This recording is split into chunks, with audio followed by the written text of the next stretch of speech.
की जय। तो बिल्वमंगल ठाकुर भगवान श्री कृष्ण के एक बहुत महान भक्त हुए, बहुत ही महान। और महान भक्त क्यों हैं, अगर आप इनका हिस्ट्री पढ़ोगे तो पहले ये भक्त नहीं थे, ब्राह्मण कुल से थे, पर आसक्त थे एक वैश्या से, प्रोस्टिट्यूट से। और उस वैश्या से रोज़ मिलने जाते थे, डेली। ऐसा कोई दिन नहीं आया कि जिस दिन ना गए हों, चाहे तूफ़ान हो, बारिश हो, कुछ भी हो, इनको रोज़ जाना ही जाना है। आसक्त थे। आसक्त क्या थे, वो तो ये कहते थे कि मैं तुमसे प्रेम करता हूँ। तो एक दिन क्या हुआ, बहुत तेज़ तूफ़ान आया। जिस नदी के पास ये रहते थे उसमें बाढ़ भी आ चुकी थी, पर इन्होंने बाढ़ को देखा नहीं, नदी को पार किया। इनको देखा कि कोई लकड़ी का बड़ा सा पेड़ वहाँ तैर रहा है, तो उसके ऊपर उन्होंने पैर रखा और कैसे जैसे तैसे करके उस जब वैश्या के घर पे पहुँचे तो उन्होंने देखा कि एक रस्सी लटक रही थी। उस रस्सी को पकड़कर वो ऊपर चढ़े और वैश्या के पास चले गए। उस वैश्या का नाम था चिंतामणि। तो जब वो, अब पहले की जो वैश्याएँ होती थी वो भी धार्मिक होती थी, आजकल की तो भूल ही जाओ क्या चीज़ है। तो उसने इनसे पूछा, बिल्वमंगल ठाकुर से, कि आप इतनी रात को आए हो, बाहर तूफ़ान है, नदी में बाढ़ आ चुकी है, तो मेरे पास कैसे पहुँचे? तुम्हें डर नहीं लगा? लेकिन नहीं, डर नहीं लगा, उल्टा भगवान ने मेरी मदद ही की है तुम्हारे तक आने में। क्योंकि रास्ते में जो नदी में बाढ़ आ रही थी वहाँ पर पेड़ मिल गया, और तुमने तो खिड़की से रस्सी बाहर फेंकी हुई थी, तो मैं उसको पकड़ के आ गया। तो चिंतामणि ने बोला, मैंने कोई रस्सी नहीं लटकाई हुई थी वहाँ पर, तुम चढ़ के आए हो, कैसे चढ़ के आए हो? तो उन्होंने देखा वो रस्सी नहीं थी, रस्सी क्या थी, सांप था। आवेश में उनको पता ही नहीं चला कि सांप को पकड़कर ऊपर चले गए हैं वो। और जो लकड़ी का जो था, जो कह रहे थे कि नदी में लकड़ी है, वो किसी की लाश थी। इसको बोलते हैं, क्या कहते हैं, प्रेम अंधा होता है, वो चीज़ है। हाँ, प्यार अंधा होता है।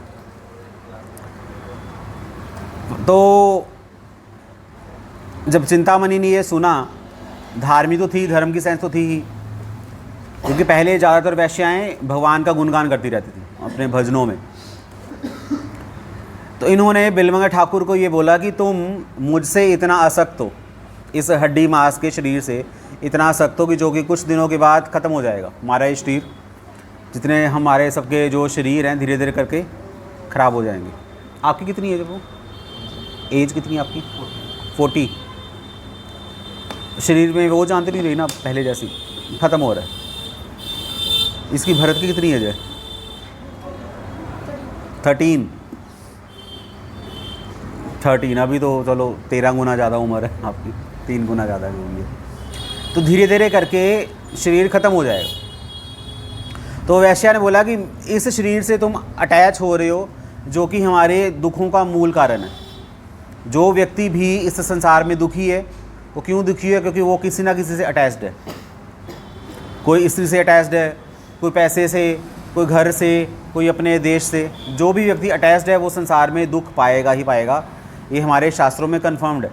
इसलिए इस संसार में अटैचमेंट रखना, या ये कोई कहे कि मुझे संसार बहुत अच्छा लगता है, इसका मतलब वो कौन है? बेवकूफ़, वो मूर्ख है। इस संसार में अटैचमेंट रखना मूर्खता है। तो चिंतामणि ने बोला कि तुम मेरे से अटैच्ड हो, तुम कितने मूर्ख हो। अगर तुम भगवान से अटैच्ड होते तो तुम्हारा जीवन सिद्ध हो जाता, परफेक्ट हो जाता। तो क्या तुम टाइम वेस्ट करो इस शरीर के पीछे, जो कहीं भी मिल जाता है, और इस शरीर का कोई भरोसा तो है नहीं है। क्यों तुम मेरे पीछे टाइम वेस्ट कर रहे हो? तुम नारायण की भक्ति करो। तो ये सुनकर उनको बहुत झटका लगा। ऐसा ही एक झटका लगा था राजा भृतहरि को। भृतृहरि वो फेमस हैं, वो उन्होंने वैराग्य षटकम लिखा है। वो उनकी क्या स्टोरी है, वो एक ऐसा राजा था जो सारा दिन रानियों के साथ रास रंग ये सब चीज़ें चलती रहती थी। तो उसकी जो एक फेवरेट रानी थी, उसका नाम पता नहीं क्या था, तो उसने अपनी रानी को एक फल दिया, आम। वो आम क्या था? मंत्र अभिभूति था, मंत्रों से उसको तैयार किया गया था, जिसको खाने से काम क्रीड़ा में बहुत मज़ा आएगा। आप ये समझ लो कि उनको एक ऐसी दवा दे दी जिससे नींद नहीं आएगी, आप मज़े कर सकते हो पति और पत्नी दोनों। तो उसने अपनी वाइफ को आम दे दिया कि ठीक है तुम ये आम खाओ और हम रात को मज़े करेंगे। पर हुआ क्या, उसकी वाइफ का एक बॉयफ्रेंड था। बॉयफ्रेंड कौन था? सेनापति। तो उसने अपने बॉयफ्रेंड को, सेनापति को आम दे दिया कि राजा ने मुझे आम दिया है तो ये आम तुम खाओ, मैं तुम्हारे लिए लाई हूँ। तो सेनापति ने बोला कि ये आम रानी मुझे दे रही है तो गड़बड़ है। तो वो वहाँ से भाग गया। रानी चिल्ला रही है तुम कहाँ जा रहे हो, आम खाओ और चलते हैं कि मज़े करके आते हैं। तो वो भाग गया मंत्री। उसने वो आम दे दिया अपनी गर्लफ्रेंड को, जो उसकी गर्लफ्रेंड थी। तो उस गर्लफ्रेंड का भी एक बॉयफ्रेंड था जो राजा के घोड़ों में उसकी वो सेवा वगैरह करता था। तो उसने उसकी भी दे दिया उसको, उसने अपनी गर्लफ्रेंड को दे दिया, जो रानी की क्या थी? दासी थी, सेविका। तो दासियाँ रानी की सेवा करती रहती हैं, राजा की सेवा करती रहती हैं। तो घूम के वो जो आम का जो फल था, वो जब उस दासी के पास आया तो दासी को पता चला कि ये आम बहुत पावरफुल आम है। तो उसने वो आम किसको दे दिया? राजा को। वो आम घूम के राजा के पास आ गया। राजा ने देखा ये आम अभी मंत्री था, आम तुम्हें किसने दिया? उसने बोला मुझे मेरे बॉयफ्रेंड ने दिया है। उसको किसने दिया? उसकी गर्लफ्रेंड ने दिया। टक टक टक बात आई कि ये आम सेनापति के पास से मिला है। सेनापति के पास आम कहाँ से आया? रानी ने दिया। वो सारा उसका जो पर्दा था खुल गया।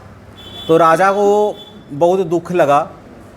उनको रियलिटी पता चली कि मैं जिससे आसक्त था वो किसी और से आसक्त थी, और वो जिससे आसक्त थी वो किसी और से आसक्त था। तो इस संसार में आसक्ति दुखों का कारण है। तो मूर्ख हैं वो लोग जो संसार में आसक्त होते हैं। इसलिए अगर किसी की गर्लफ्रेंड है या अगर किसी का बॉयफ्रेंड है, आज की डेट में पॉसिबल है, कुछ भी हो सकता है, तो वो पागल बनती है। तो बिलमंगल ठाकुर को ये क्लियर हो गया। उन्होंने उसी समय वैराग्य लिया, वृंदावन की ओर चले गए कि यहाँ रहना बेकार है। यहाँ आ रहा है ना एक चिंतामणि जयति सोमगिरी गुरुर में। तो उन्होंने सोमगिरी को अपना गुरु बनाया, उनसे शिक्षा दीक्षा इत्यादि कृष्ण मंत्र लिया और वृंदावन के रास्ते में चल पड़े यहाँ आने के लिए, वृंदावन में आने के लिए। जब आ रहे थे तो रास्ते में इनका ध्यान गया एक सुंदर स्त्री की तरफ, एक रानी टाइप सी थी, उसकी तरफ ध्यान गया। तो वो जहाँ जहाँ वो स्त्री जा रही है वो बिलमंगल ठाकुर उसके पीछे पीछे। तो वो अपने घर चली गई, पर उसका जो हस्बैंड था वो वैष्णव था। तो स्त्री ने अपने हस्बैंड से बोला कि कोई बाबा मेरे पीछे पड़ गया, होता ही है तो कोई बाबा मेरे पीछे पीछे आ रहा है, मैं क्या करूं? तो उसने बोला कि इससे बड़ी सौभाग्य की बात क्या हो सकती है कि एक वैष्णव तुम्हारे पीछे पीछे आ रहा है। तुम ऐसा करो, तुम फ्रेश वगैरह होके आओ और दोनों मिलकर, हस्बैंड और वाइफ मिलकर उस वैष्णव की सेवा करते हैं। ये मैं बात कर रहा हूँ आज से 500-600 साल पुरानी बात कर रहा हूँ, तब ऐसा था। तो बिलमंगल ठाकुर ने बोला इसके हस्बैंड से, जो वैष्णव था, कि मैं तुम्हारी पत्नी के साथ अकेले में कुछ समय व्यतीत करना चाहता हूँ। तब इतनी पुरानी 600 साल पहले ये बात किसी के मुंह से निकलना अजीब था। किसी की पत्नी के साथ अकेले में टाइम बिताना चाहता है कौन? साधु। तो उसके हस्बैंड ने बोला कि तुम्हें टेंशन लेने की जरूरत नहीं है, वो साधु है, वैष्णव है, तो इसमें तुम्हारा ही कल्याण होगा, तुम जाओ वहाँ पर। तो वो जब स्त्री गई वहाँ पर, बिलमंगल ठाकुर ने उनसे क्या मांगा? उनके बालों में जो पिन नहीं लगाते, जूड़ा पिन जिसको बोलते हैं, सुई लगी, वो मुझे देना। तो उन्होंने अपनी सुई पकड़ी और सुई से अपनी दोनों आँखों को फोड़ लिया। कोई कर सकता है सुई से अपनी आँखें फोड़ना? उन्होंने कर दिया। और अपनी आँखें फोड़ने के बाद उन्होंने बोला कि जो आँखें कृष्ण को देखने की बजाय किसी स्त्री को दोबारा से देख रही हैं, उन आँखों का कोई फ़ायदा नहीं है। जो वस्तु कृष्ण भक्ति के रास्ते में बाधा है, मैं उस बाधा को ख़त्म कर दूंगा।